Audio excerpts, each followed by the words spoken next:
standing right here in front of me.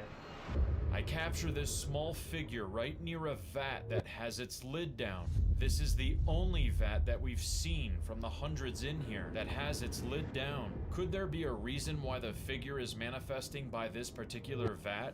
As far as I know, he's been showing up and just creeping out from a vat. And now it's gone. Hurry up and get your tri-field measure right there to see if it left any type of EMF residue. Go right over here where it manifested, right by this piece of wood. See if you get any hits. Whoa. Whoa. It's like snarl. Yes! What the? Oh my God! Calm down, calm down.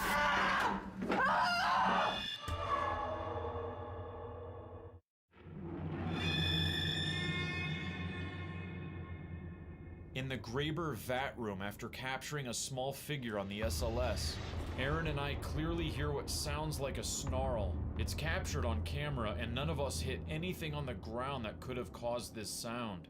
See if you get any hits. Whoa. Whoa. It's like snarl. Yes! Aaron and I now decide to leave Billy alone in the vat room while we head outside. So while Billy is back in the vat room by himself, I want to walk the grounds because this creeper is said to roam the whole grounds. And then there's also the legend of the old worker hanging himself at the tree where they see the apparition of him as well. So we're gonna venture into the trees and into the old fields and see what we can find on thermal.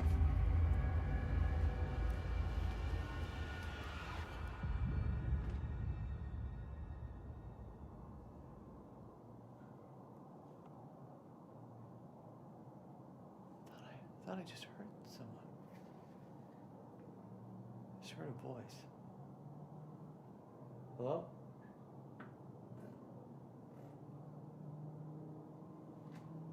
Hello? I just heard a voice. Hello? Hello?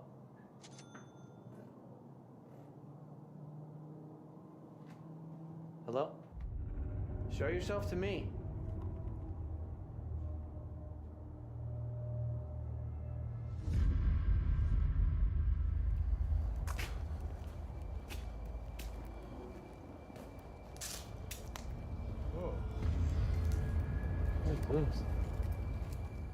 That's weird, isn't it? Yeah, it's like more flowers. Flowers? Been there for a while, look. Yeah. Cobwebs hooked to it. Creepy.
Oh my God.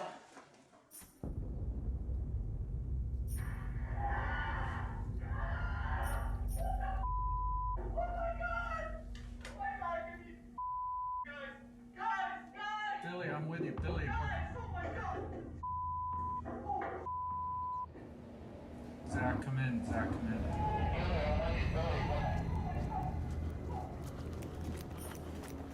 That was Billy? I thought someone was getting murdered outside. Come in. Hold this. Film him. Billy? Yeah. What happened to you, man? Something big and heavy got thrown. I got the hell out of there. God. Could you see me? I could see very faintly only in the back here, but I heard whatever Really? it was, and then I heard Just FYI, we were way over there in the orange field. Yeah, they went out that way. No heart rate, dude. Bro. Calm down. Calm down. Calm down. Thought somebody got murdered. No. Dude, I thought someone outside got Was he on murdered. camera? I saw him way back there. I was See him. walking, I was trying to see with my own, I wanted to see what you guys saw. Like, I asked for it to show itself to me. Well, I did ask it to throw things too, so I guess it did. What happened? Tell us. Okay. Would you just hear something? No, something large got thrown down. Maybe like a lid or something. Yeah, there was a lid. crash. It was a a loud crash. bang. I I heard mean, that. it happened about 20 feet away from me. Did you hear it on your X I cam? could hear a bang, and then I heard him. I was heading towards the area where our. Sorry, guys, I'm real shook up. When we watch Billy's camera at the moment this occurs, you can hear something very large getting either thrown or moving by itself.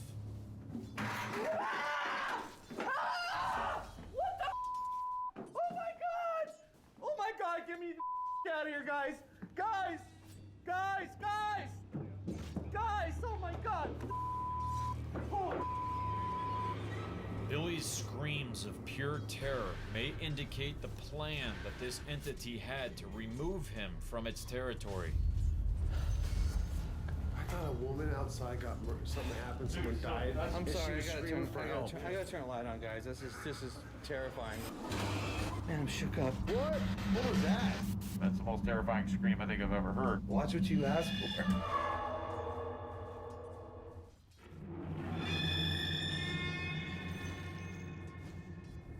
At the Graber Olive House, Billy leads Aaron and I to the area where he just had a terrifying experience. Head towards the left, down towards where you saw the torso, Yeah. down towards that end. Oh, it smells bad. Like something died. Smell Down that? here? Yeah, head Smell that, straight. Bill? It smells. Yeah, it smells bad. What does that smell? No, it smells like something died. I mean, it was big, like a board or There's a lid down right here. I mean, it was loud like, Like that. that? It was loud like that. Yeah, maybe the lid was. This? It was, yeah, it was at least that loud, if not Let's louder. just see. That was supposed Yeah, to but be. how can it get out of there though, Zach? It can't. It's possible. It sounded like that.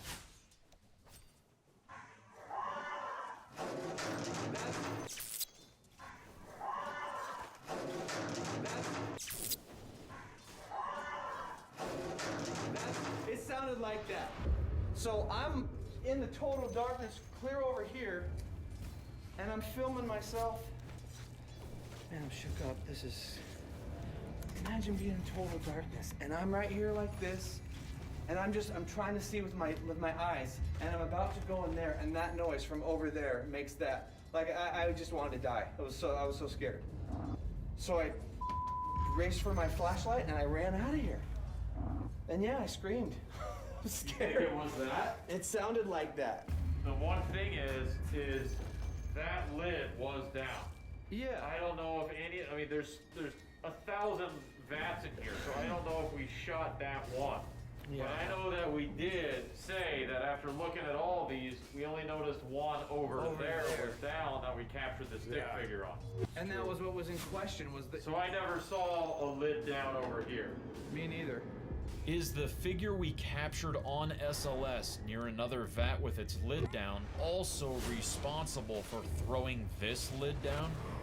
If that's it, if one of these moved by themselves, that's pretty good evidence. Yeah. Well, I was. Even though we didn't capture the actual lid falling. I said, move something big or show me. I want to see you. I didn't see anything. It's just that huge noise. So, watch what you ask for. After receiving this incredible evidence and a sign from whom we believe is the creeper, we head up into the loft where Kitty said she physically saw the creeper. I was looking straight at it, and it was indeed climbing up the wall. We will now try to make contact with the creeper. However, if it is inhuman, we will also see if other human spirits will communicate using the spirit box. Is there anybody here? Do you know about the creeper? What? What was that? Whoa! Did you hear that? Right after we hear a clear woman say, "Give me a break," we capture a darker and deeper male voice that is unintelligible. What? What was that?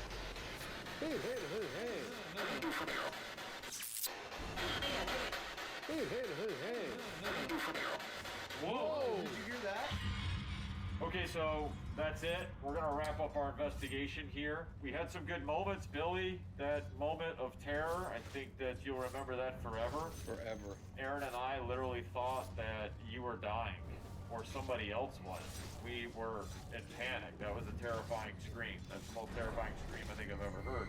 So I think that scream really tells us that something in that room did something, moved something. I just wish we would have captured that thing on camera. Yeah. But outside of that, we got some interesting audio evidence.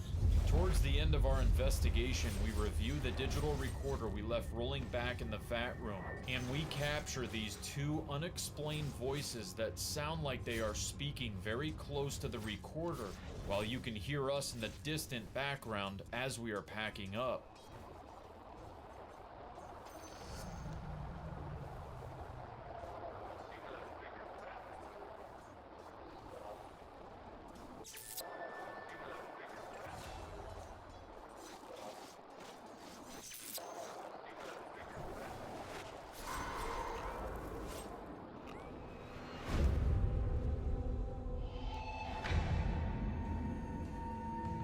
Departing this seemingly serene environment certainly doesn't give us peace of mind. Oh my god! Look at that. What?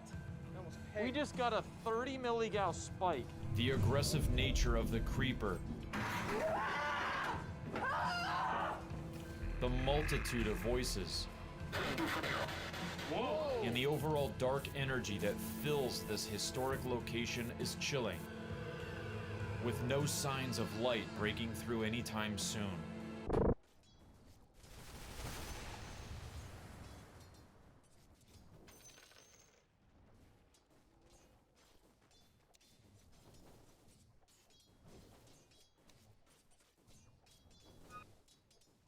I feel like this is gonna be really dangerous for us. Who killed you? What was that? Out here! That's so terrifying, dude. She's evil. Oh my god! She's evil.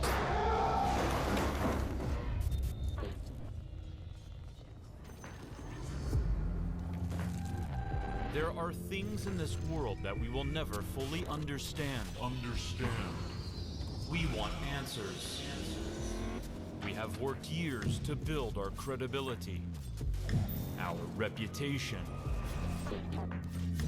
working alongside the most renowned professionals in the field, capturing groundbreaking proof of the. Can't give you an explanation. This is our evidence, our ghost adventures.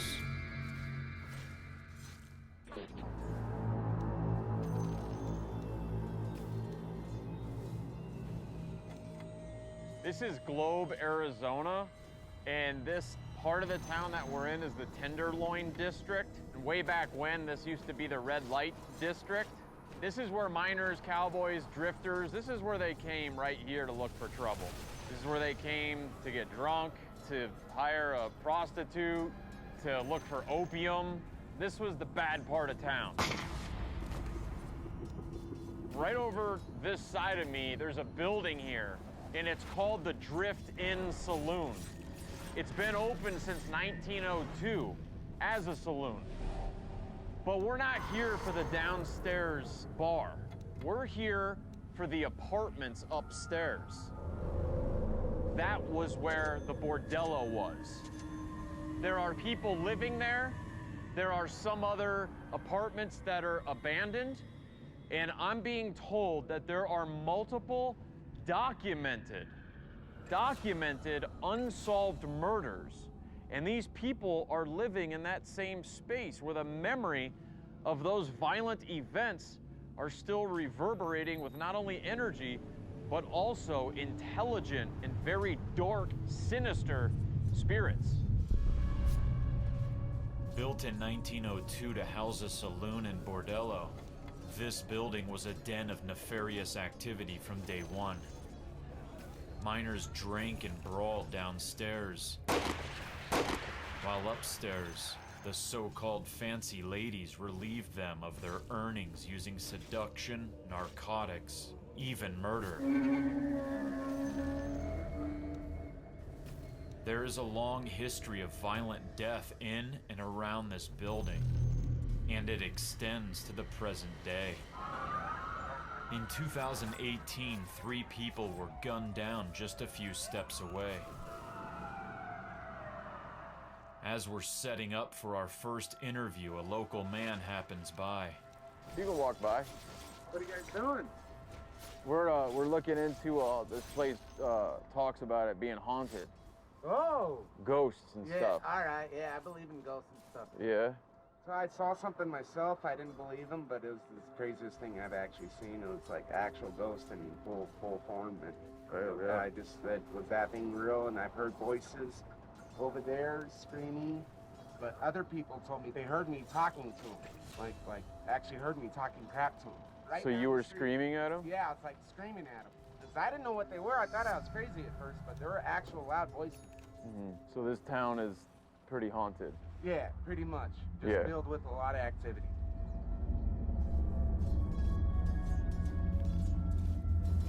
We meet a woman who dares to live upstairs and is intensely affected by what she has encountered. Have you experienced things up there? Are things scary up there? Is it hard to live up there? Yeah, it's scary. Okay. Megan leads us upstairs, the site of multiple, fully documented, heinous murders. She desperately needs our help if she's going to raise a family in this heavily charged space. Megan says this hallway is particularly disturbing. What's wrong with this hallway? It's the dark side, that's what we call it. The dark side? Why? Because you get up in the middle of the night to use the restroom and you walk down and every hair on the back of your head stands up. It's just creepy. Okay. Have your kids or your grandchild, have they ever been affected up here or anything? My grandson's really afraid of one room in particular.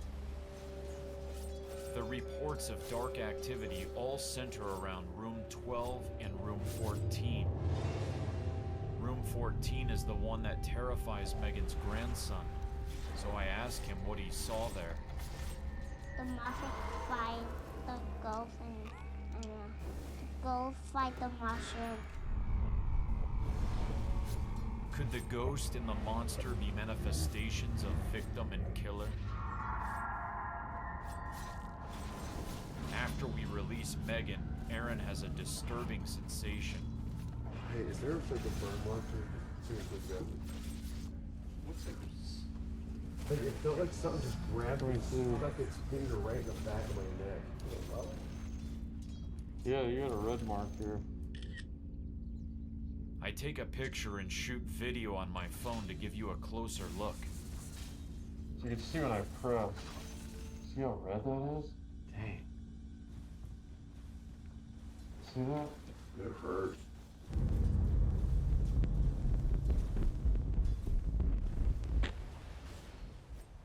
While exploring the rest of the space, I sense a negative presence in Megan's grandson's toy room, so I decide to do an experiment.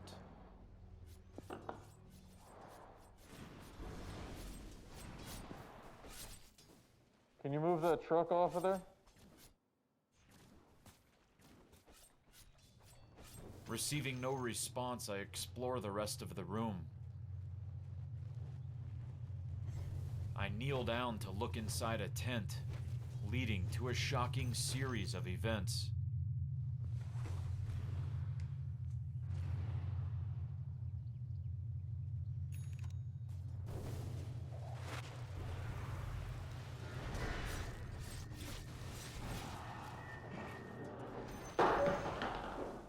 What the hell?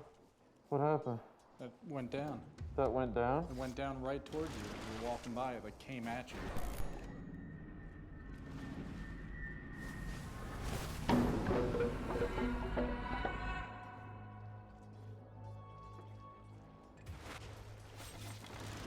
Try it again. walk past it, right? Yep, walked right through there. And I'm just gonna walk by just to show you it's not my vibrations. There's no way that string can hit it, right? You did bump No, that, but that's not gonna reach, right? no. No. Here, ready? I'm gonna jump. yeah. One of you on it, one on me. I got ready? a camera on it. Because this is the closest I got to it. Nothing. No. I'm like walking heavy footsteps. Yeah. And it's not doing anything. Can we conclude that this is paranormal? No, we cannot. Can we explain it? No, we cannot.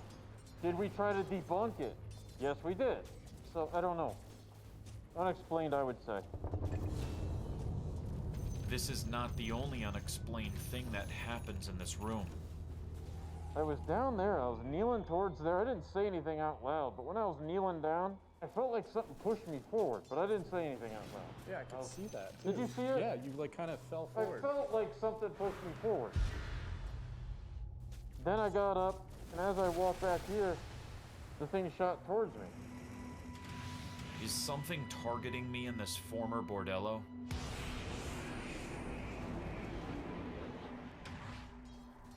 I am called outside to meet a neighboring business owner who has information about the 2018 mass shooting at the building next door. What happened at the bar there? Was there a shooting there? Is that... Yeah, actually, that was my best friend. That Got was your murdered best... there. Yeah. Are you serious? Yeah. The guy. Your best friend was one of the ones that was murdered? Yeah. I'm sorry. Thank you. Yeah.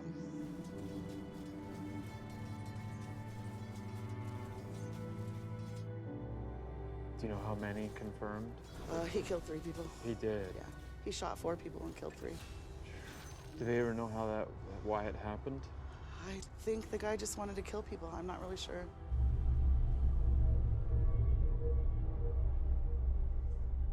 Why do you think people here are doing these bad things still in present day? Is there just a bad energy here? Sometimes there is. To me, I feel like sometimes the ghosts, I feel like they try to mess with us a little bit. You know, They influence Yeah. people. Those spirits, they're here and they still want to do bad things, but they need living hosts to carry out those material actions. And you wonder if some of the people here are being influenced by that. I was like screaming at them. Because I didn't know what they were. I thought I was crazy at first, but there were actual loud voices. It sounds like a bordello death room. The floor just shook upstairs. That may be one of the best EVPs I've ever heard.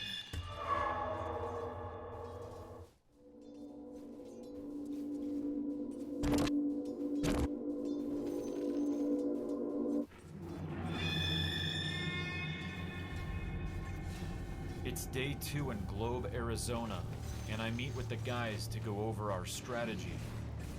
I want to go with you, Jay.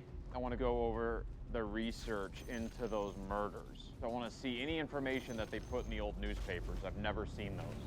I want to know who we are going to try to make contact with, and that brings me to you two guys. I want you to go up there before we do lockdown. Get some recorders. Maybe put one on the floor, since the floor is original, stone tape theory. Good idea. Maybe mount another one up on a tripod.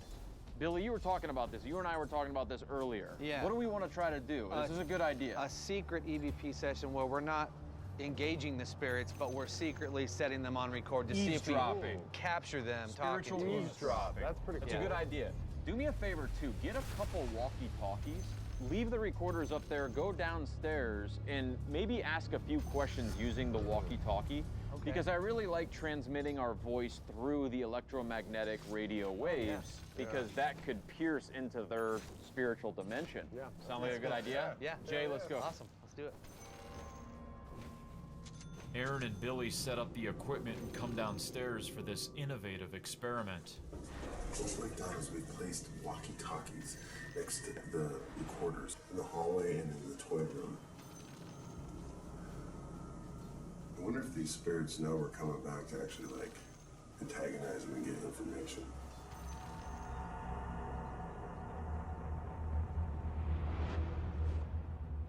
Jay and I moved to the bar to review his research on the killings in the building. One of these murders I found was the worst murder in the history of Globe. And knowing how rough and tough this Tenderloin district was, to have that, the worst murder in history, happen up there. That says a lot. That's pretty bad. Joseph Ludwig stayed in room 18 on October 25th, 1906. We have discovered that in addition to his slashed throat and obliterated body, his heart was cut out of his chest. On a Friday afternoon, the madam who runs the house, Mrs. McInerney, found Ludwig's bed soaked with blood. That means he was killed in the room. If there was a pool of blood in the room, that Yeah. means his throat was probably slit in that room. Correct. Then someone took him out of the room. With that much blood that was found on the bed, somebody could have also removed his heart Right. They could have done all upstairs that. in that room. No one has ever been accused, and it still remains a mystery today. When you have the most horrible, gruesome murder in the history of a very violent town, and it's unsolved, that right there is the perfect ingredients for a major active haunting. That room is dangerous.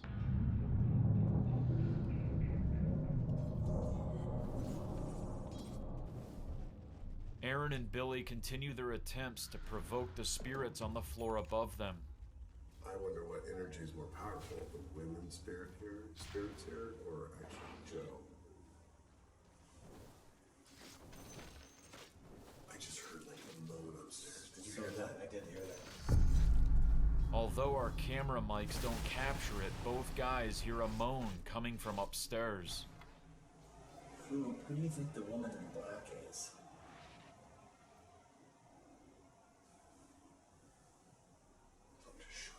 They did. The floor just shook upstairs. Just 13 months after Joseph Ludwig was butchered, another man was a victim of room 18. They found the body of Richard Vecklin dead in his bed in room 18. Wow. Just over 1 year later, he was poisoned. So he was murdered in room 18. Is that the room? Was that the room they would use to take out people? Sounds like a death room. Yeah. It sounds like a bordello death room. Exactly. And that's what I'm calling it because that's exactly what it is. Since the rooms have all been renumbered, no one knows which room was the notorious room 18.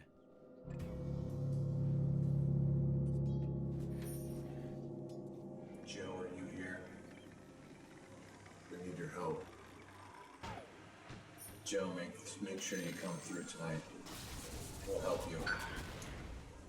This just shut off in my hand. It's never done that. On Christmas Day in 1944, U.L. Hawley walked into the bar and shot 4 people, killing 2. That's four people that were struck with bullets on 1944. Right here. What just happened to that bar 20 feet away? 4 more people were just shot. 3 of those were killed. How many people? 4 people. History is repeating itself. What's happening here is the energy of the events, the violent events of the past, is on a constant loop. Makes total sense. And when you get the right kind of emotional energy or violent tendencies in you, and you enter inside of this loop when it's active, it's going to drive you to do exactly as it did in the past. Scary. While there may not be demons here, I feel that there's very, very sinister spirits here that are looking for the right person that can do the job and carry out this loop of activity, of violence. I feel like this is gonna be really dangerous for us because the way that we open ourselves up, this isn't a place where you want to open yourself up.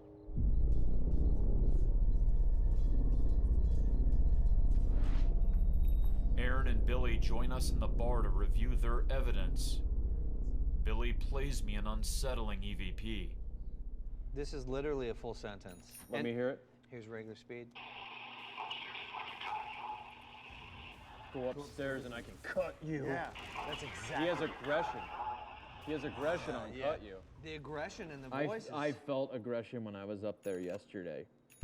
I got, when she was standing right here, I felt a lot of anger for a second. I really did. I really did. It has to do with cut and throat. Maybe wasn't his throat cut, Joe's? The guy's throat was cut. Yeah. The guy's throat was cut.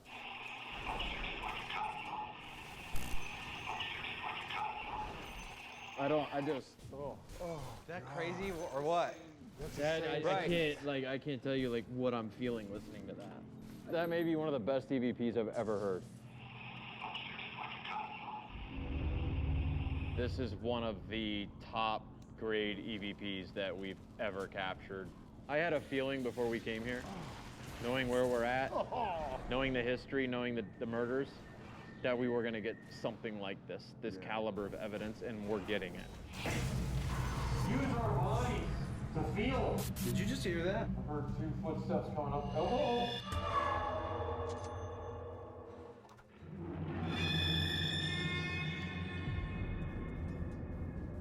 Okay, we just listened to some of the most amazing EVPs that I have ever heard. That's a strong statement. I had no doubt that we were going to be walking into something here that was incredibly powerful, energetic, and violent. Even the EVP says violence. Right. Jay is going to be setting up a nerve center down there and monitoring us. What we're going to do is the entire upstairs area, there's nobody up there. There's nothing. It's scary. There are multiple unsolved murders that occurred up there. This, I'm a little nervous about. If we open ourselves up too much, these violent spirits and the women that are believed to have killed the miners and whatnot that we read about, if they get too deep inside of us, then we may have ourselves a very dangerous and serious situation. I feel it already. It is time to begin our investigation.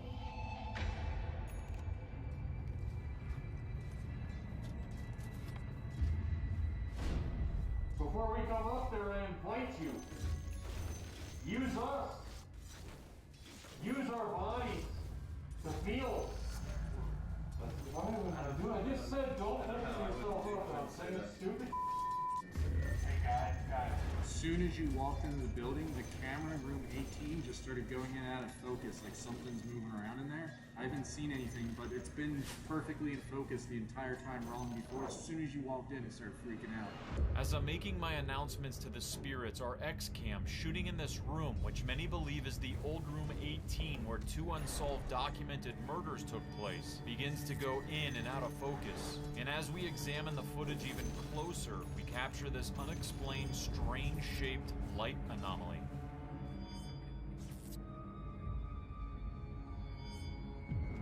Hey, Zach, gonna say, come up those stairs and I'll cut you. Or something like that. Oh, that's right. He said come upstairs or something and I'll cut you. Come up those stairs. Like I never looked at the building. Aggressive. I'm getting scared. I'm like just walking up. Yeah. Wait. Do you smell that? I smell cigarette smoke, like a cigar. Like it smelled like a cigar. I swear to God, I just smelled that walking right here. I don't smell it. It was like but right I believe here. you. I'm telling you, dude. And what's the one thing? A lot of times with male energies, they'll smell cigar smoke.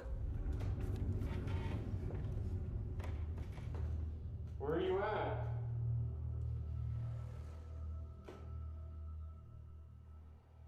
Wish. Dude, I heard they sound like people talking in the back farm room.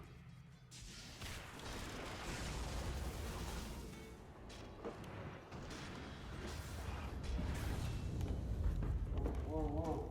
Hold on. Okay, never mind. What was it? I saw a figure at the end of the hall, but that's us. Reflections, I think, in some glass. Yeah, I see There's glass at the end of the hallway. So I think the biggest thing here is trying to figure out what room 18 was. That's where the miner was killed, and his heart was taken and cut out of his chest, and his throat was slit, and he was blown up into 2 pieces. They said the bed was so bloody. This is documented. Right. And then again, another guy was poisoned, and he also died in that same room. But nobody knows that numbers today are different than they were when all this happened. So everybody believes that room 18 is on the other side. They call that the dark side. Okay, what I just did is I set up a infrared time-lapse camera. It's shooting at intervals of 3 seconds, and it's shooting right down this hallway.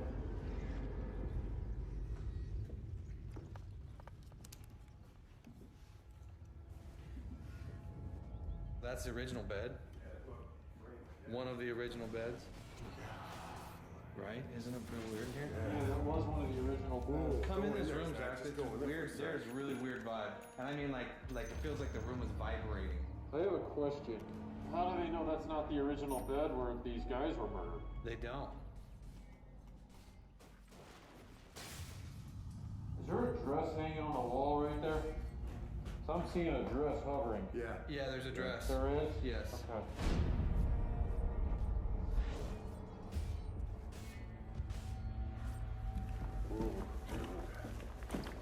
Okay. It's back there in the back, huh? Down there? Yeah, dude, like I was like fine, and then all of a sudden it just like came across. Remember, the floors are very uneasy, so it might give you the sense of off balance. It might give you the sense of dizziness. Right, the funhouse effect. The funhouse effect. Whoa, whoa.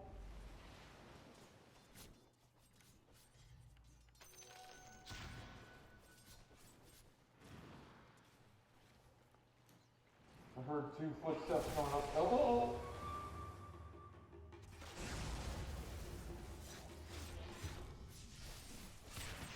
Something just came.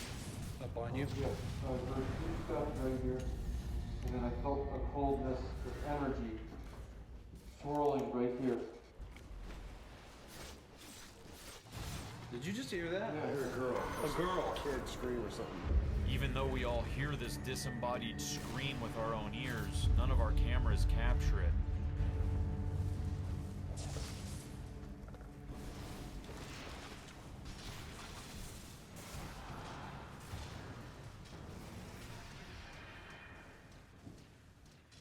Come. I can't see anything. This is not the place I want to be in pitch black. This is not the place. I don't care. Whatever everybody says. What? I don't care. I do not want to get grabbed.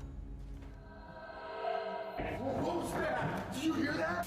Oh my god! I'm getting hit hard with something, man.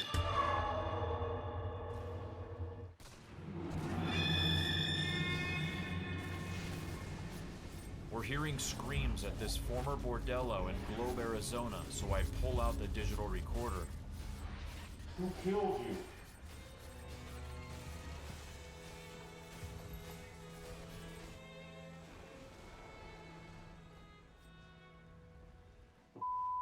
I don't know. I don't know. Quiet, quiet, quiet. We all hear a terrifying and strange scream come from somewhere in the building right after I ask, who killed you? Could this be a residual scream from one of the murders? Who killed you?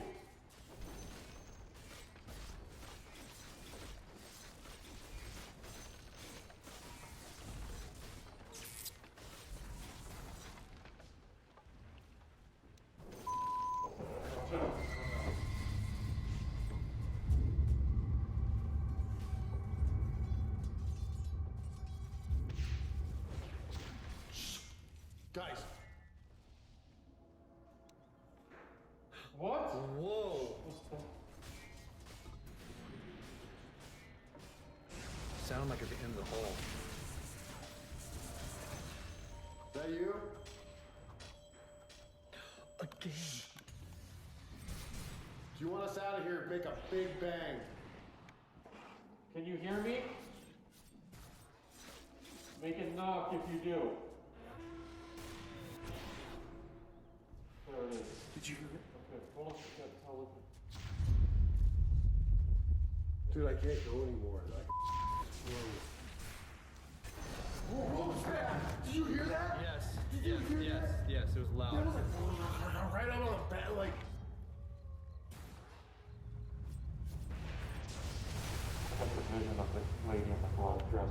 Dude, I'm Her telling you. face is all up. I didn't see her face before. I just saw it right here, right now. That was so terrifying, dude. Well, at least we know it's intelligent. Oh my God! Did you hear that? Vocal tone. I heard a female voice with my own ears. Billy, you heard that? I heard it too. Everybody calm down. Oh. What's wrong, bud? Oh, dude. I'm getting hit hard with something, man. Calm down. Calm down. Everybody calm down. Whoa. Is it just me or did it get ice cold for you? It's scary. It's cold. It got cold. Can you speak again? Now remember, hearing a female voice up here is not a good thing, because those are the ones that are suspected to be the killers. I'm going down there with a flashlight. I'm sorry. No. I have to. Stay in darkness. You try going down there in the darkness. I can't move from this spot. Yeah, you can. I'll switch. I'm telling you, you try it and without flashlight. No flashlight. Here, take the can, dude. I'm telling you right now. If you can do it, balls, man. I'll be kind of close by you.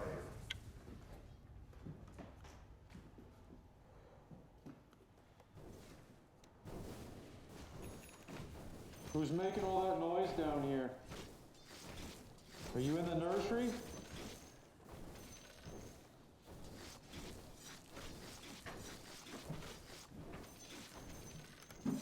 You notice there's no banging noises anymore? No. At this moment, we capture a light anomaly that travels down the hall, then makes a hard 90-degree turn into one of the rooms. Are you affecting me? How come I went from sad to angry to just energized? As Aaron questions the spirit, he now tries to get answers by using the spirit box.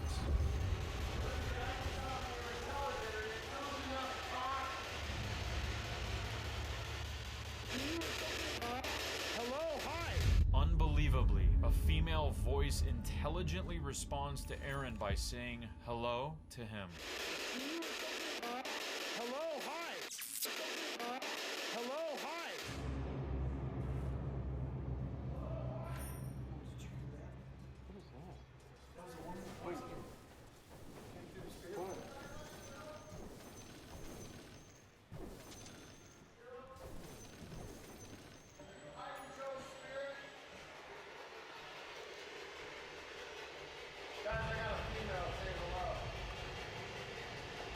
Something.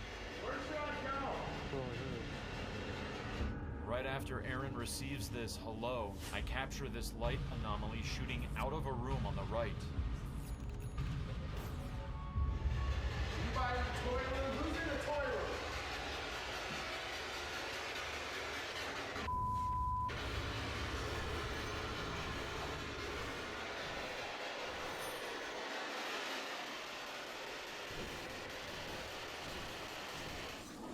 It's draining you, how's that?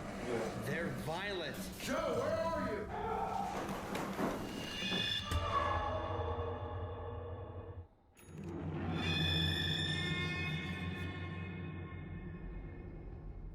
We're collecting more and more evidence of a very troubling haunting at this Arizona building with a violent history.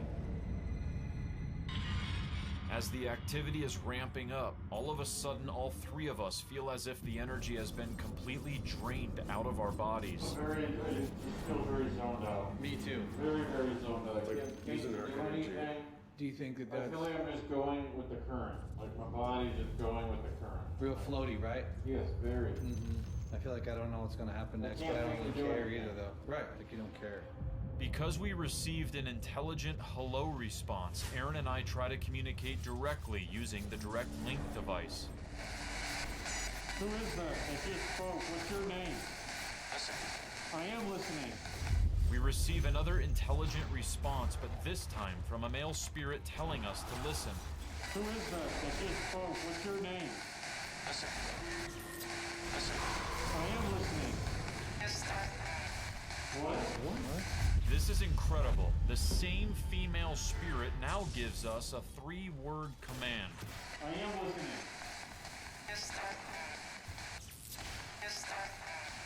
What? Who's the lady in black that I keep seeing? Who's here with us? How many spirits? Been right. Who's here with us? How many spirits? Been right. Joe here? Yes. On October 25th, 1906, Joe Ludwig was brutally murdered inside this building. Did we just get confirmation that his spirit is still here and speaking with us? Is Joe here? Yes. Joe, what did they take out of your chest? Just as I asked Joe the miner what they cut out of his chest, which was his heart, this strange anomaly appears to manifest right out of my chest. It's draining you, how's that? That's what it's doing to me. Making me really, really tired. Come on! Joe, where are you? At this moment, I continue to feel absolutely drained, and it's hard to even stand up, so I now decide for all of us to split up.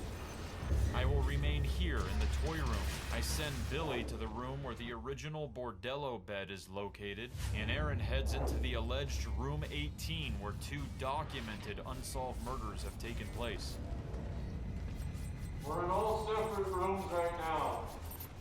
We're all split up. Go ahead. Just make it shake.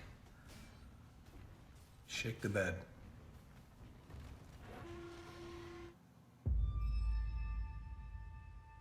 Aaron begins to show very strange behavior.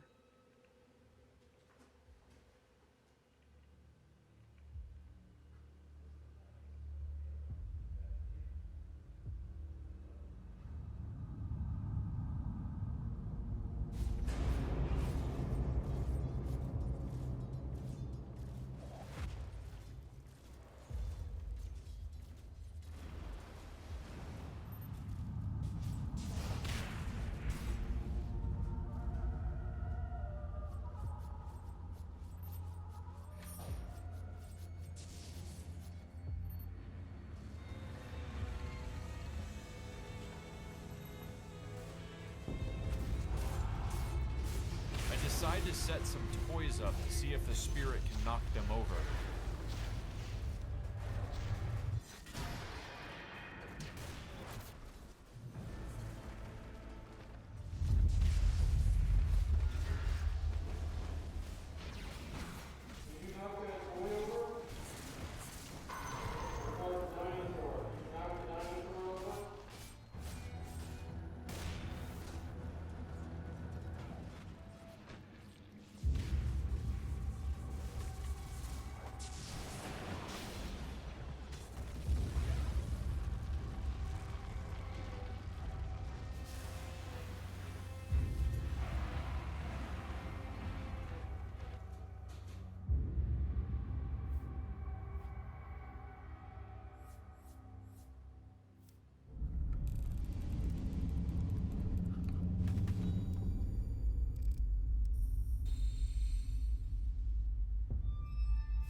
This is nice? What, because I'm in bed with you? Who's in bed with me? Is this a message from one of the prostitutes?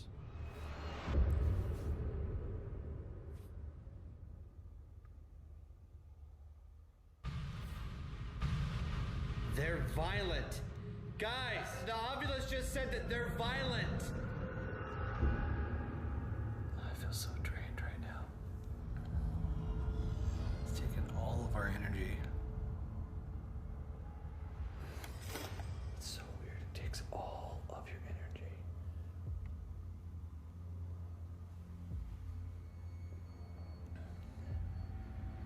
Literally feel like being drugged. Just...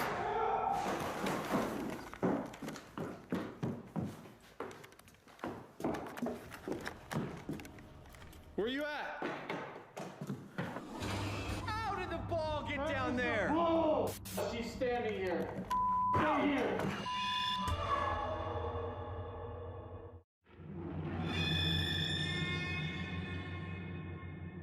We're all being affected by the negative energy at this Globe, Arizona landmark. Just...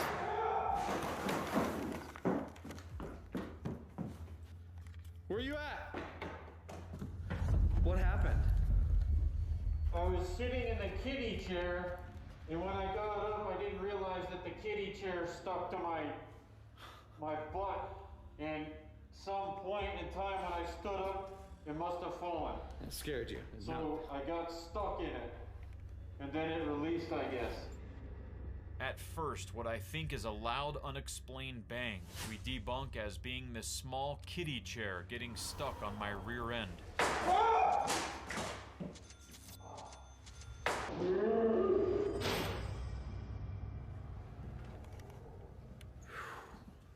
I've seen you in my mind. You are making it freezing cold right now. And I've seen you twice. Let us see you on our cameras. She's here. The image I get is there. Really? Go get the SLS. She's standing here. Right here. Tripped over that. Right here. She's evil. She's evil. Jay? Yeah. What was that? What is that? Are you kidding me? Dude! Jay, are you watching the camera? What is that? That's down there, dude. Ball! How did the ball get down there? There's no way. After further analysis of our X-camera footage, we discover Billy accidentally trips into the toy truck, which then rolls down the hallway and bumps into the ball, creating a domino effect which leads to the ball rolling down the uneven floorboards and then down both sets of stairs. This is debunked. Jay? Yeah. What was that? What is that? And while all of this is going on, we have no idea whatsoever that Aaron is being severely affected. You okay? No, I'm not okay. What's wrong? I was just losing my breath and I got weak and then I felt like my neck was getting choked. And you said I don't want to. I just don't want you to empower this thing. It's too late. As we are all very concerned for Aaron at this point, I grab the SLS camera to see if there is something around him that's affecting him. And at this time, we capture an amazing piece of evidence, an unexplained figure that appears right in front of Aaron. So it's hard to breathe. Where are you at? Hurts so bad. Hey, when you sent me to lay on that bed, I almost blacked out completely. Whoa, whoa, whoa, whoa, whoa. Oh. There was just a figure right in front of Aaron.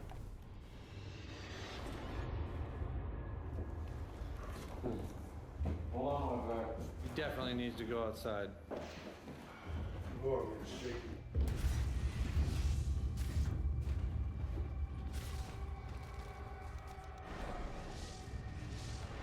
We're just watching a live shot of the cameras that are still rolling upstairs. And I think we can explain this as the energy in here, I believe, just the residual energy alone from all the bad things that happened here, including the unsolved murders. That energy is not leaving here. It's a residual energy, and that residual energy is full of suffering and pain and violence. Every emotion you could think of that would be compared to in hell. And if you have any sensitivity to spirits or anything at all, you'll be more vulnerable to be completely drained, just like we were. And that is the byproduct of us doing over 1,000 investigations, many of them dark in nature, many of them demonic. So we're walking into something like this by being a highly absorbent sponge. Aaron, you got it the worst. And this all started because you know what? You got marked when we first started here during interviews. I got grabbed. You got grabbed, you got that red mark, and that mark meant something. You should never, ever, ever step foot up there again. Ever.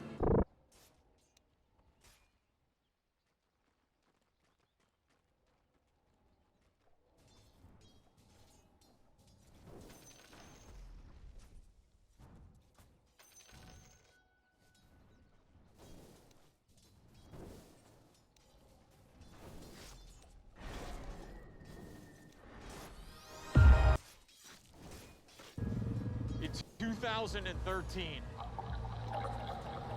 Something happened in the building behind me that has been called the most mysterious death of the 21st century.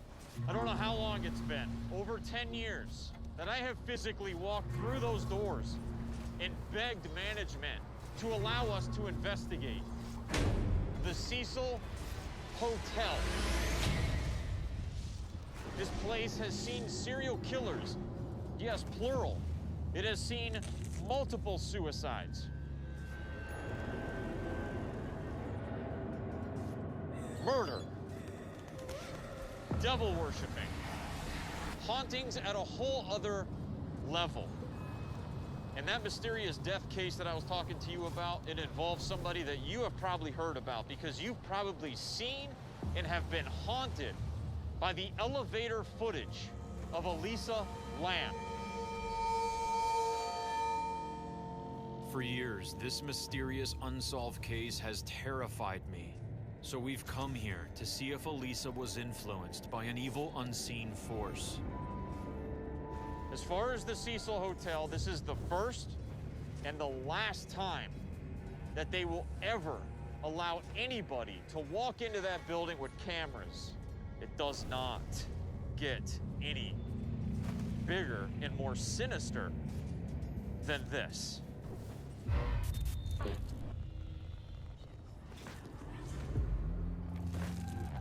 There are things in this world that we will never fully understand. We want answers. We have worked years to build our credibility, our reputation, working alongside the most renowned professionals in the field, capturing groundbreaking proof of the paranormal. It's working! Whoa. I can't give you an explanation. This is our evidence, our ghost adventures.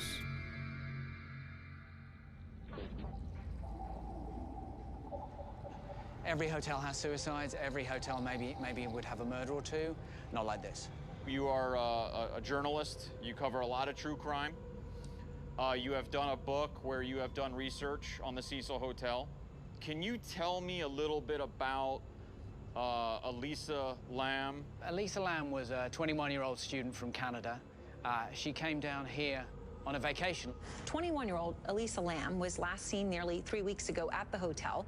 Surveillance video from the hotel's elevators show her acting unusual, as if she's hiding from someone. Then, Lam disappeared January 31st.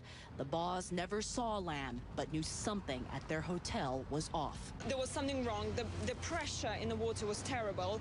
The shower was awful. The hotel's maintenance man, responding to guest complaints, went to check the 4 rooftop tanks that feed the building's main water supply. On the 19th of February, her body was found in the water tank up on the roof. It made me feel really sick yesterday and until now, knowing that we've been drinking this water for 8 days. It was a huge story at the time, and there are many suggestions and theories as to how she got up there, why she was up there, what happened, and that continues to today. I cannot rack my brain around how she died. I mean, when you watch that elevator footage, is she talking to somebody else? Was there somebody involved in her death? February 2013, an autopsy is performed. On June 15th, Elisa's death is marked as an accident on the coroner's report. 3 days later, on the 18th, it is abruptly changed to could not be determined. Before the report is released to the public, it is once again changed back to the original finding. Elisa Lam's death is ruled as an accident.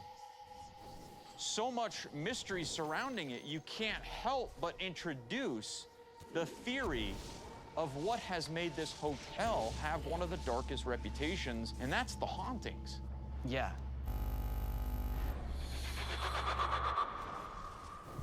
This entire building will be closed to the public during our investigation. This is the elevator that she was on.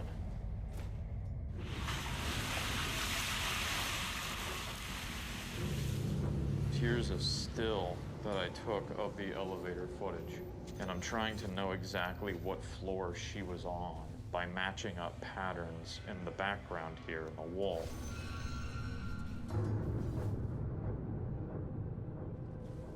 This is my first steps inside of the actual elevator that Elisa Lam was on. This is the exact location where Elisa was standing.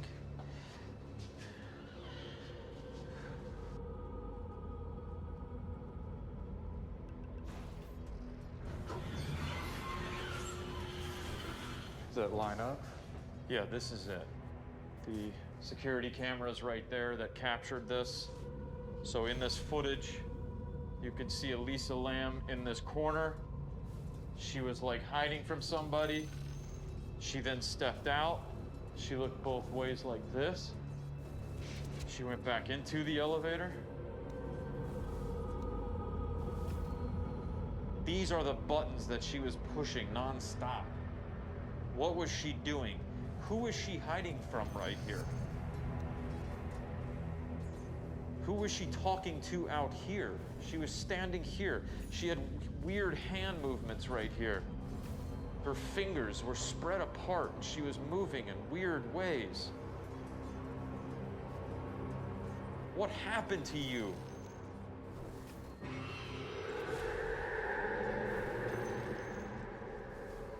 Okay, so we are on the 4th floor. I have Patrick with me. Patrick used to work as a crime scene photographer for the LAPD. Patrick, you stayed in Elisa Lam's room, correct? I did, yes. Okay. We are, for the very first time, going to go to room 412, which was Elisa Lam's room.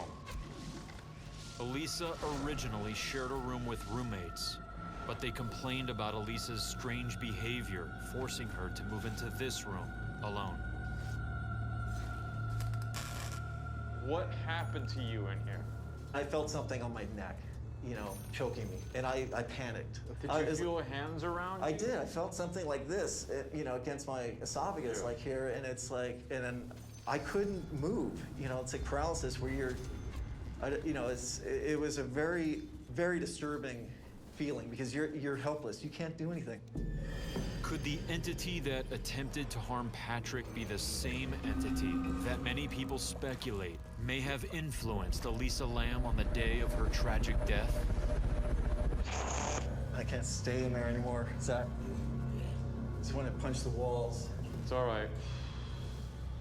A former LAPD crime scene photographer who's witnessed countless horrific events that would traumatize the average person just left this interview due to the force of evil this building contains. We are now getting ready to go onto the very roof where the water tanks are, where they found Elisa Lam's body. How did Elisa access the roof when this door is locked and alarmed at all times? This is one of the many questions that remain unanswered. Oh my God. This is it. These are the water tanks.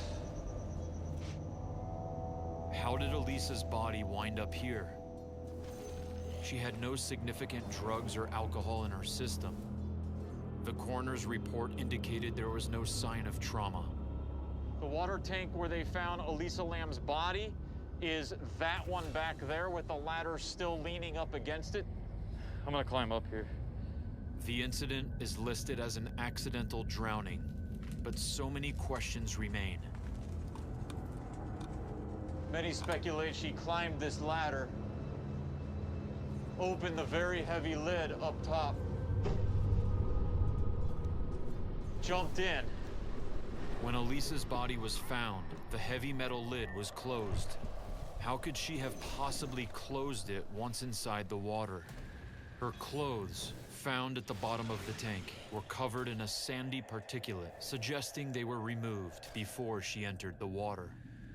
Why would she go through such a complicated routine to take her own life? I mean, there's a lot of steps that you have to take to come up here, to go up here, to climb up this ladder, and to end your life by drowning? Did her bipolar disorder contribute to her situation? Or was there a dark and powerful entity taking advantage of Elisa's state of mind?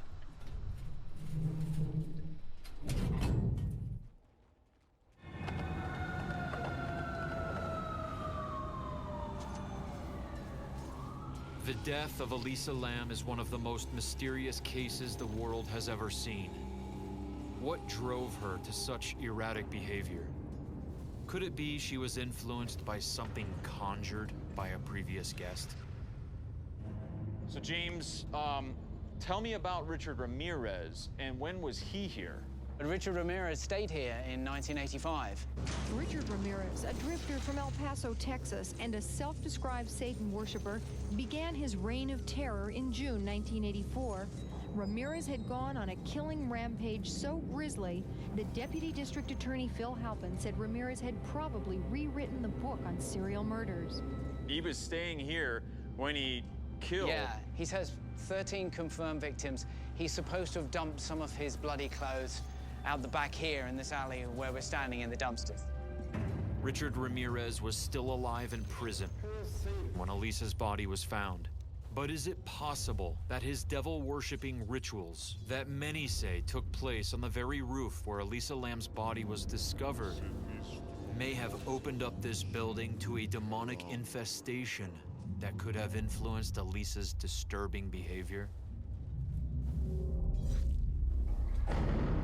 To help us answer this question, we've enlisted the help of psychic team Michael and Marty Perry. As Marty heads to the roof where the body of Elisa was discovered, we send Marty to the 14th floor without telling her she will be working in Richard Ramirez's room. Many believe Elisa was playing an elevator ritual game that originated in Korea. By hitting a sequence of buttons, it's designed to allow its participants to travel between spiritual dimensions. And for that reason, I will attempt this urban legend. Now look, this elevator game may be a bunch of hocus pocus. It might not be anything more than a fun legend. I don't know. But the fact is, there are spirits here. That is undeniable. But what spirits are here? And did one of them, or several of them, have any influence on the death of Elisa Lam? Michael, I'm just gonna kind of stay by your side and we're just gonna kind of talk it out. All right. Well, it's kind of weird. I keep thinking this tank, it doesn't make any sense to me, but I keep thinking it's that end tank. I keep seeing like some kind of image on the tank. Okay, I'm already getting I was getting a lot of things downstairs. This guy that I'm gonna try and draw is a little bit malevolent. Keep in mind, Marty has no idea she is by herself in a serial killer's former room. Here we go. I now begin the elevator game to see if this urban legend truly unlocks spiritual dimensions. Do not get out when the elevator reaches the 4th floor. Stay in the elevator and press the button for the 2nd floor. Press the button for the 10th floor. Press the button for the 5th floor. It has been reported by some that a woman may enter the elevator on the 5th floor. Wonderful. I'm just reading this for the first time. So, okay, hold on. Hold on. Holy, I just felt a cold, I just felt an ice cold mass of air come into the elevator. Is there somebody in here with me? Are you the lady? She may appear as a stranger who wishes to engage with you. I didn't see nobody, I felt something. It is important that you do not acknowledge her. Well, it's too late because I already acknowledged the wind. Why have I not read these directions before I'm doing this? I think the girl's here, the one that died in the tank. Elisa? What I felt like was that someone was trying to get rid of her, like hide her. Right. That she didn't do this and that she was dead before she was in the tank. So someone's with her and knows to bring her up here. You're saying that you feel like someone put her Someone, whether they were alive or not, you know, not in a physical body, somebody influenced her. Could they possess her? And give her? Yeah, because when this happens, she's really, you know, she's not normal.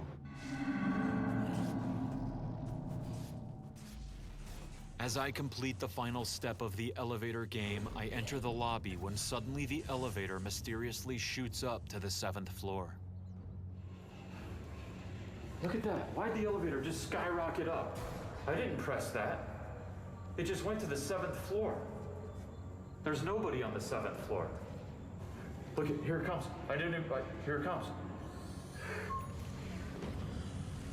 I take the elevator to the 7th floor, hoping to get an answer.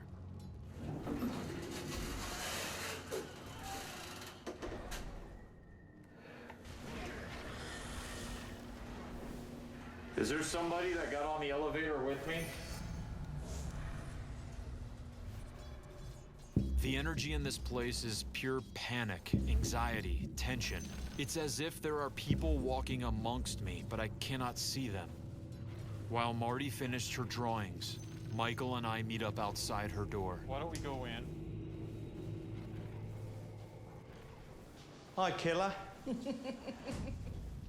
I find it ironic he calls his wife a killer when even he doesn't know whose room this is. Perhaps Marty has captured the essence of souls who lost their lives in this menacing structure.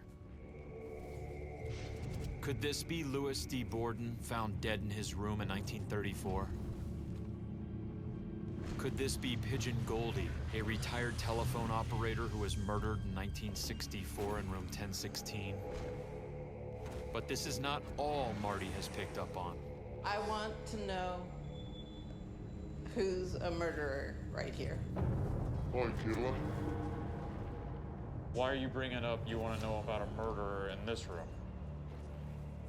I don't know. Has Marty picked up on the presence of Ramirez as she sits in the very room he occupied? Sensing this connection, we move to Elisa Lamb's room to see if Michael or Marty can feel his influence.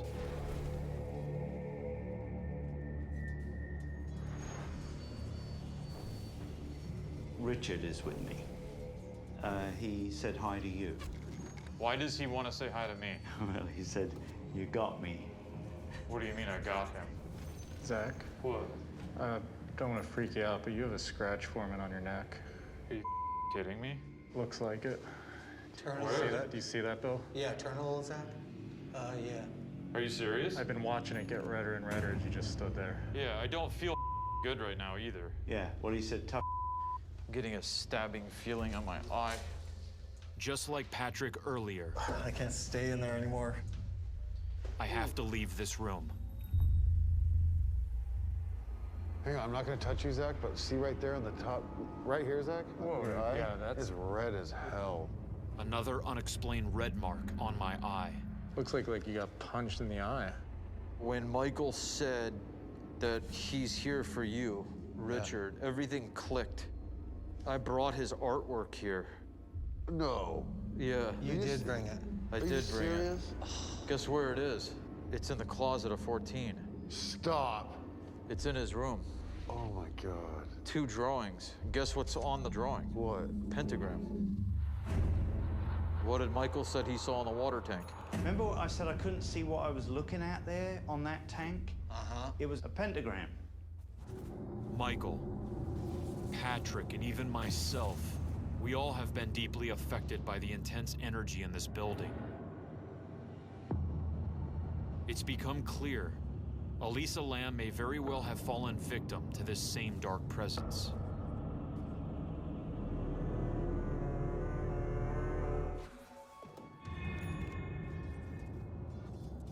Okay, this is what it has come down to. Building is clear of everyone. It's just us. We are at the Cecil Hotel. We are going to start off by who I believe may have started marking me. I had something happen to my eye, and a mark manifested on my eye. I felt a stabbing pain in my bottom of my leg, and Marty was there to witness that. And as Michael told me that Richard Ramirez was in the room, did you feel that? It's a big cold breeze. That is a huge cold, cold down. Did you feel that too, Yeah. Jay? It came right through here. Yep. Wow. Just as I mentioned Richard Ramirez. He could be in any room. We are on the 4th floor. We are in the 4th floor. This is our nerve center room, and we are going to go to the 14th floor. I want you to stay here and watch the 4th floor. Okay? We're going back to the 14th floor because something's happening. As we head to the elevator to take us to the 14th floor, we all hear what sounds like faint, disembodied voices, so we stay here to investigate. Were you talking to us? Let us hear your voice with our own ears.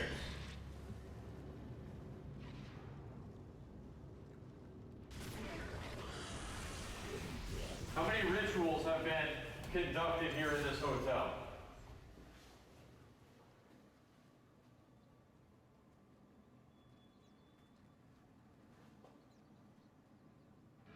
We're the only ones in here.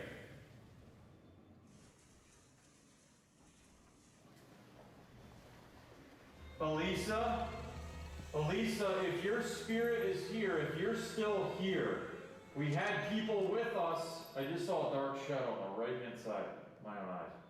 Elisa Lamb, you are not forgotten. You understand how many people across the world were drawn to find closure for you in your death. There's so many unanswered questions that we need to know. Will you communicate with us? If there's any other spirits here that are here with evil intentions, you will back off. Do you understand that? You will back off.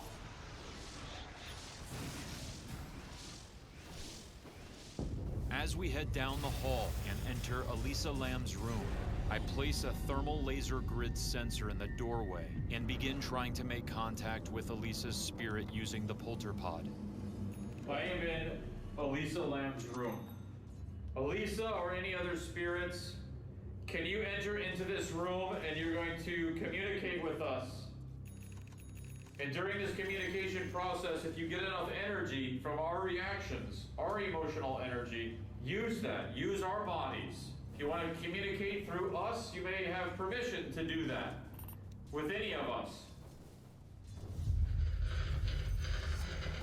Can you give us the name of the lady who was in this room? Yeah. It said, yeah. Can you give us the name of the lady who was in this room? Yeah. Elisa, was that you that said yeah? Who are we talking to? What? Did I just say Lisa? Oh, did it? Hear that? I did. Did you hear Lisa? Yes. Everyone watching this right now, you just heard what is probably the most incredible and compelling spirit response we have ever documented. We just received an intelligent response from a male spirit answering my question that we are talking to Elisa Lamb, followed by an unexplained female voice. Who are we talking to? What?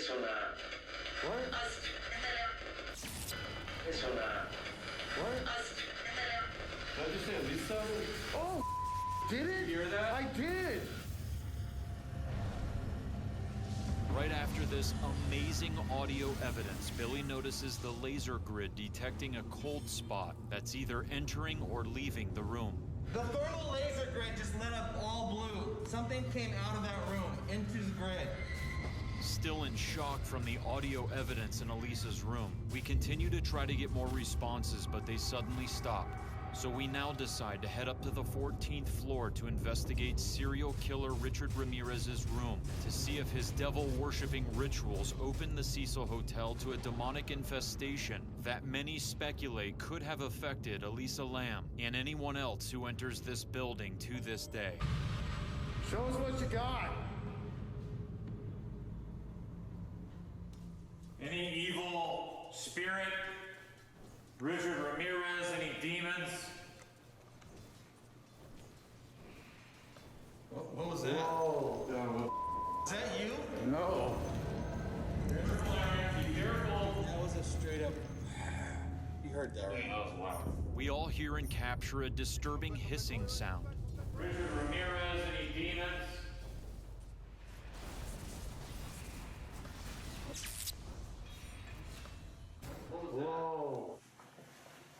show yourself.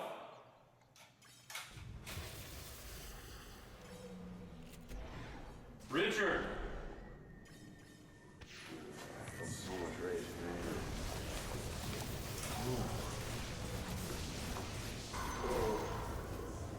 You feel rage? Rage and anger, dude. Get away from the window. What are you doing by the window? I just had to look out. I had to look out of it. I just had to look away from it. I had no building. Oh, dude. I feel like it just Did you hear that? That's why I went down there. Was it in front of you? Or? No, to me, it sounded like it was at the end of the hallway. That's why I ran down there. And then, that's, because I was sitting there talking, like, could you show yourself, you know, all that. I can't even think right now. I feel like it's just like, just drink a whole bunch of sugar and I'm just like, raw. You know what I'm saying? Oh, that's what it sounded like. Did you hear that? What? It sounded like a scream from down that hall. A girl screaming from down that hall. You didn't hear that? I didn't hear anything. Swear to God. No, I didn't hear anything. Yeah, right. I heard that. This is alarming. As we notice Aaron acting strangely, he starts hearing things that no one else does. I now open the door to Richard Ramirez's room. Zach, I don't feel good, dude. What? I feel really panicky right now. Super anxiety. Like I'm in danger or something. I just felt it too. Like it just washed As over. soon as I opened that door, it came through. Yeah, that's when it happened. Aaron? Aaron?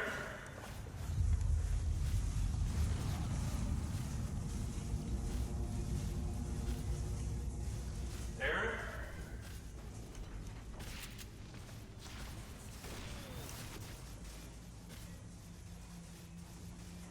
What the hell did you just take off for and leave? Like, that is not you. Why did you do that? I heard something. What are you doing? I just started walking to investigate that scream and next thing Okay, you you know, can't leave us. dude, I didn't mean to. Not when things are all happening like that. What are you doing down here? I don't know, I just heard this and I heard a whisper. Aaron is now being led away from the group by unexplained voices. What is trying to separate him from us? We all now head back to Richard Ramirez's room.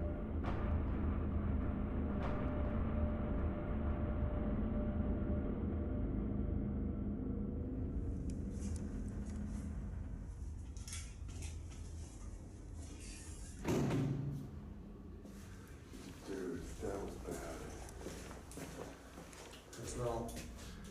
That door slammed, I just felt, it was like loud and I just wanted to like rush you guys. What? I'm not kidding, dude, I'm not that way. I seriously wanted to rush you guys, like tackle you down. It was weird. Aaron's having rage, which is extremely rare for Aaron. It is at this time that I remove 2 of my original Richard Ramirez drawings that he did while in prison, which I placed in the closet during Michael and Marty Perry's readings. As I do this, we capture 2 light anomalies near Aaron up by the ceiling that we debunk as not being lens flares.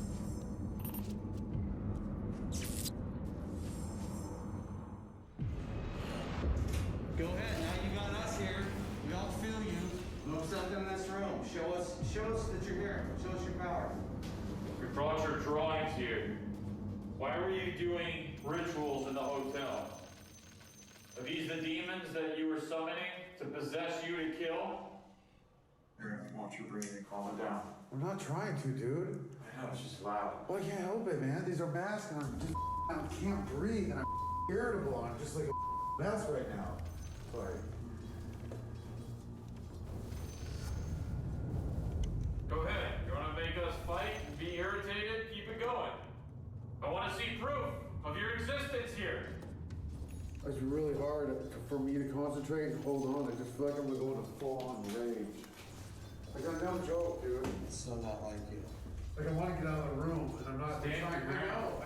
Dude, you don't think I'm not trying? It's like, Oh, God! Something just touched my hair! As we investigate serial killer Richard Ramirez's room, I feel something touch my neck. it's like, Oh, God! Something just touched my hair! Something just touched my hair! Seriously? Yeah, something just touched my hair. Where's it touching you? just, like, all back here, dude. Turn around. Oh, God. Turn around. Go ahead and touch his shirt. I want to see you. I want to see you. I don't like this. Something's not right. Dude, I'm telling you. Something's not right now, Rex. I just went by her painting, just almost crushed them. What'd you want to do? Stomp them? Yeah, I really did, Bill. I did. I want to stomp them. I don't know what is wrong with me, dude. Just like an ant. I decide to get Aaron out of the room because this isn't the place to push something like this even further, where massive amounts of mysterious suicides have also occurred. Billy decides he wants to remain here in this room by himself, but as we leave, Aaron asks Ramirez if he likes the drawings, and we receive this. You like these paintings we brought? No way. What? It says thank. Look. Thank? Thank. They said thanks, for bringing the paintings. As Aaron and I arrive back on the 4th floor where Elisa Lamb's room is located, Jay tells us he heard noises in the hallway while we were on the 14th floor. Hearing crazy noises in the hallways. I just went and looked and nothing. There's a couple blind spots that I can't see on camera, so I just wanted to check and there's nothing. I quickly grab the SLS camera to see if I can spot any figures in the area.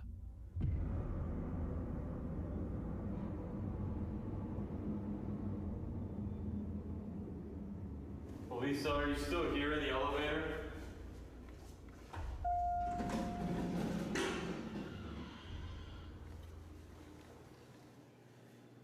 Are you inside the elevator?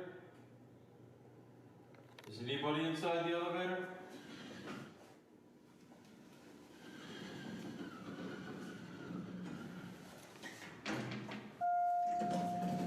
Oh my God, dude. Looks like she's standing right by the door, waving. Aaron and I are blown away as the elevator door opens and a clear figure is standing inside. Oh my God, dude. Looks like she's standing right by the door. Oh my God, dude. Looks like she's standing right by the door, waving. Dude, I just captured a figure in that elevator. It was standing inside of that elevator. Saw that. Standing right there. Same exact elevator that I felt something come walk into the elevator with me during the elevator game. And the same exact one she was in. I just felt an ice cold mass of air come in to the elevator. I immediately tell Jay to grab the binaural microphone and investigate this elevator, while Aaron rushes to Elisa's room to use the spirit box. And I decide to take full spectrum photos in the hallways outside Elisa's room. Billy is still alone in Ramirez's room, conducting a Paranormal Puck 2 session. Who's here? Friend. Who's here? Friend. Whether that's true or not, I don't know. But let's assume that it is a friend. Let's assume that it's Elisa. What do you want? Living. You want the living? That's an interesting answer. What do you mean you want the living? Why do you want the living? Female. This is getting eerie. First of all, I don't think you're a friend because I don't feel the friendly vibe. I think that's a lie. You want the living, you want a female. You mean like for a sacrifice? For a ritual? Emmy. For you. You don't want a female for a ritual, you want it for you. This is really terrifying. Billy needs to be very careful.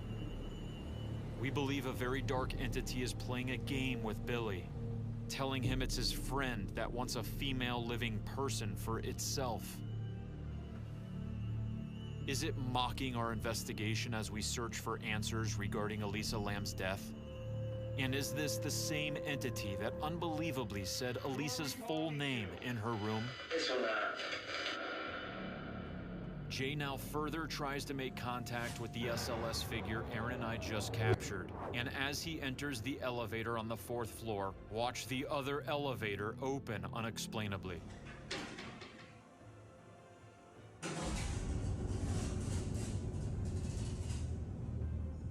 My friend Zach was on this elevator earlier. He was playing something called the elevator game, where you try to do a ritual in this elevator and open up a portal. Did he do that right? Did he open a portal? He said he felt somebody come on here with him. He could feel their presence. Who was that? Can you tell me your name or who you are?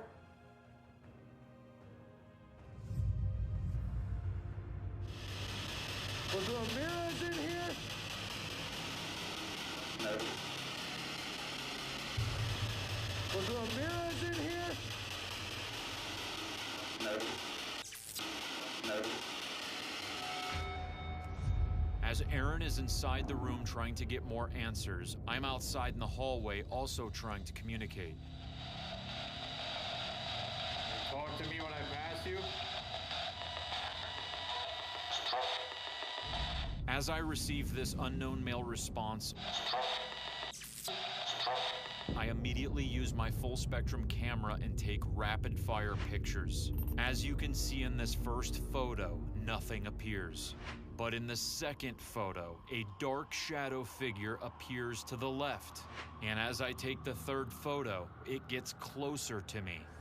Here are the photos taken in succession. At first, we thought it could be my own shadow. However, there is no light source behind me that could be projecting this shadow.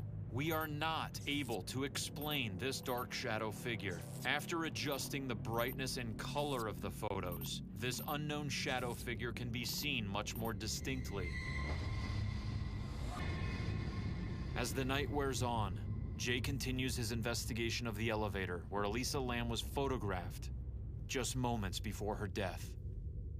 I'm gonna try to do Elisa Lam when she was in here. She was hitting all the buttons. So before I get out of the elevator, I'm gonna hit all the buttons, go to every floor real quick, all the way down, see if anything happens while I'm going, if anything comes on, if I feel anything move on or off.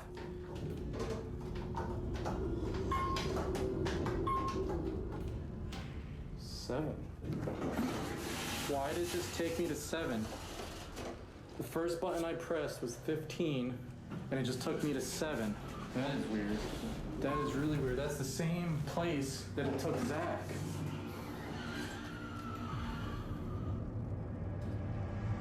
We're almost to the top.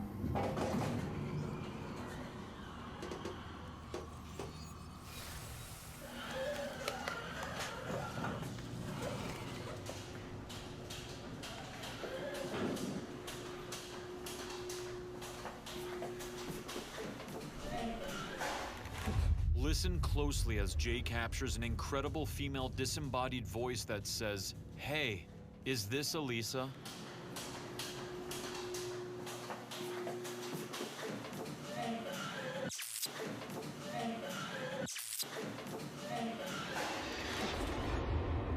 There's a female voice that said, "Hey."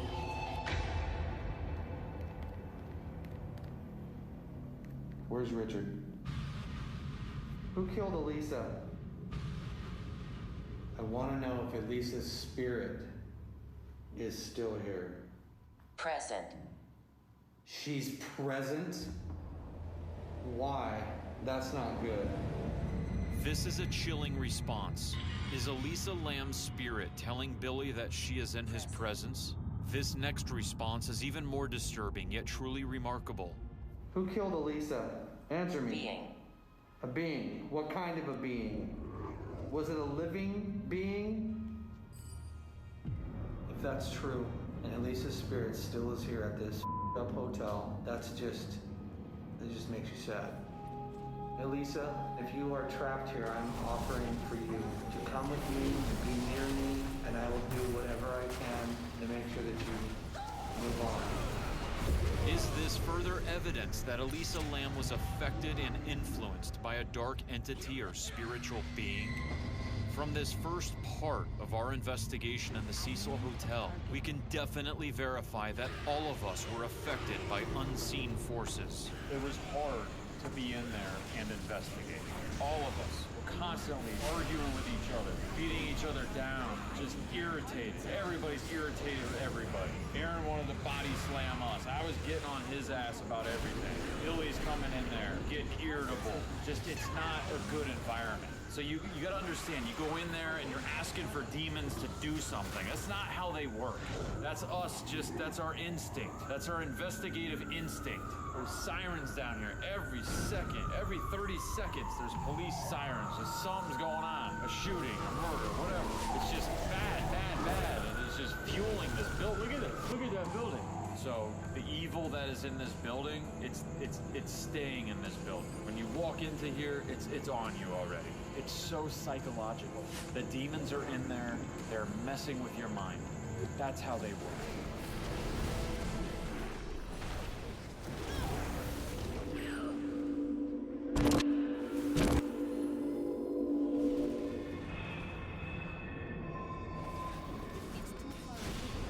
We are getting ready to do the second part of our investigation here at the Cecil Hotel.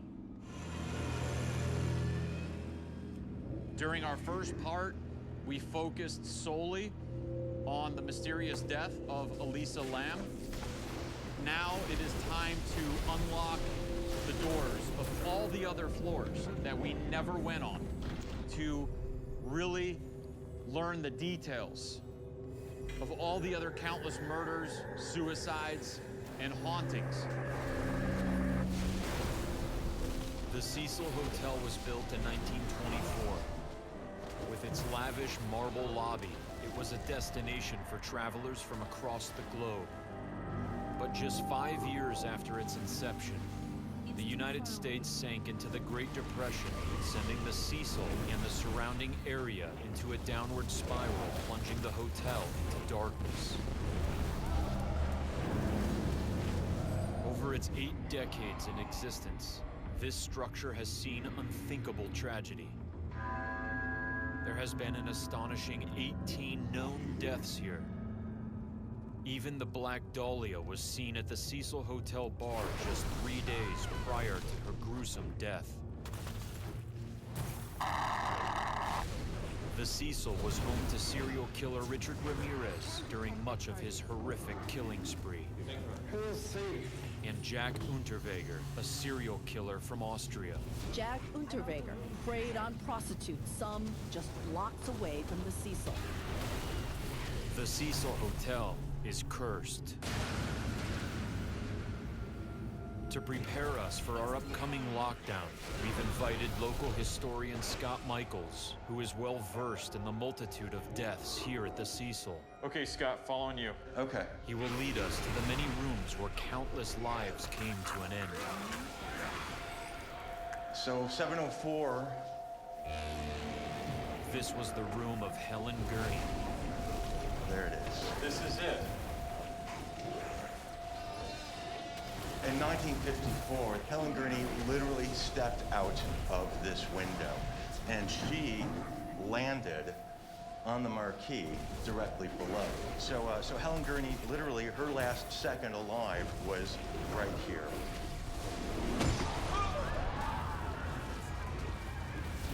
Just envision her standing at this window with those last moments. And I believe those moments can stay. In a place like Cecil, they do stay here, and they build, and they feed, and they grow. And that's the overwhelming feeling that you feel when you're in here. So what we're doing while we visit these rooms, Aaron is taking electromagnetic field measurements with a tri-field meter. And he is also taking Polaroid photos, and we will mark down the readings on the physical photo.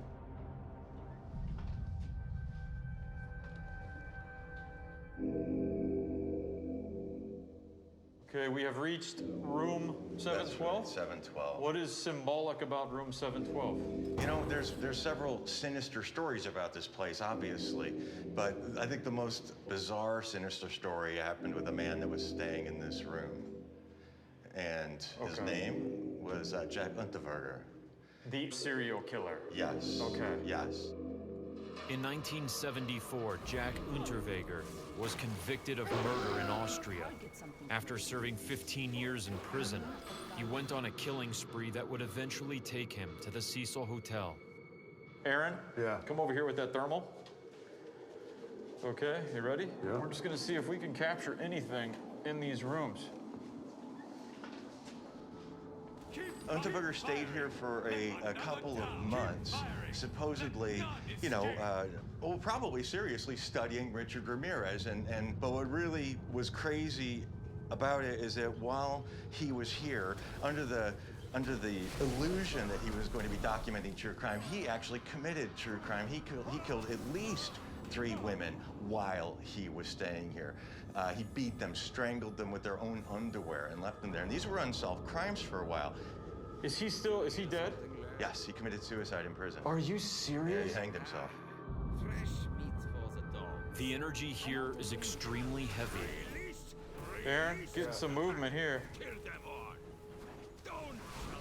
Whoa! Is it possible the spirit of Jack has returned to this very room in search of fresh victims? No, stop! Obey your master! This is like The Shining.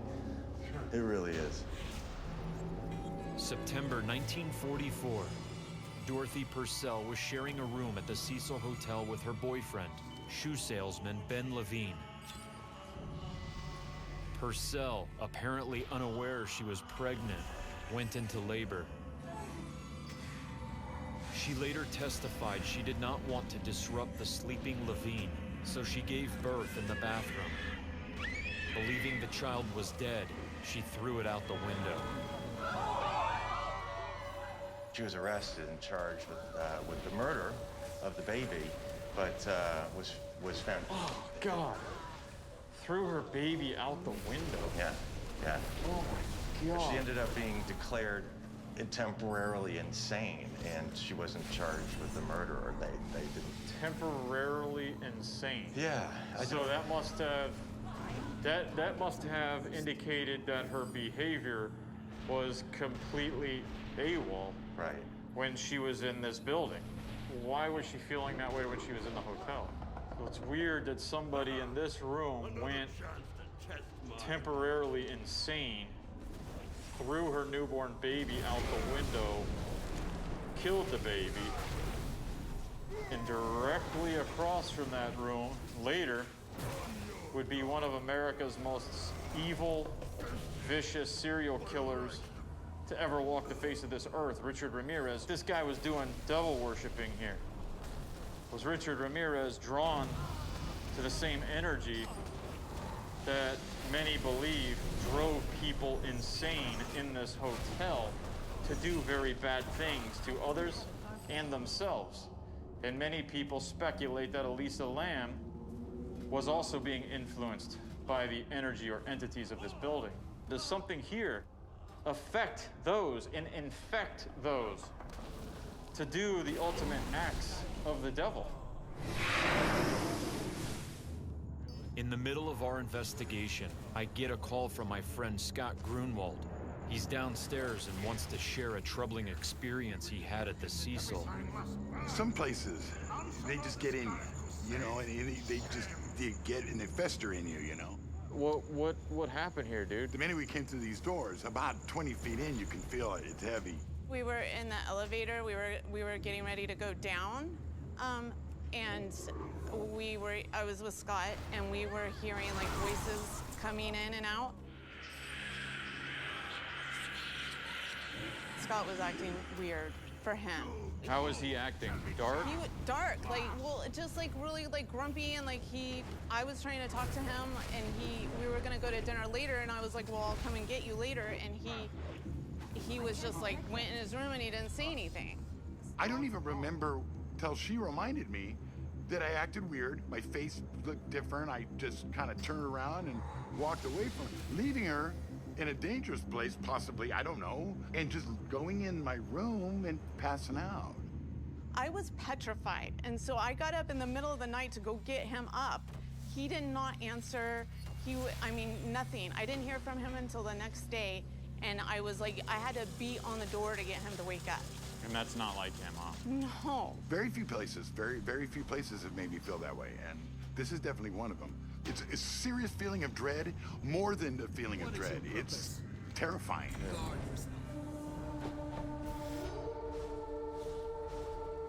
As we venture deeper into these cold and lonely halls, I can't help but think how the list of deaths here seems endless.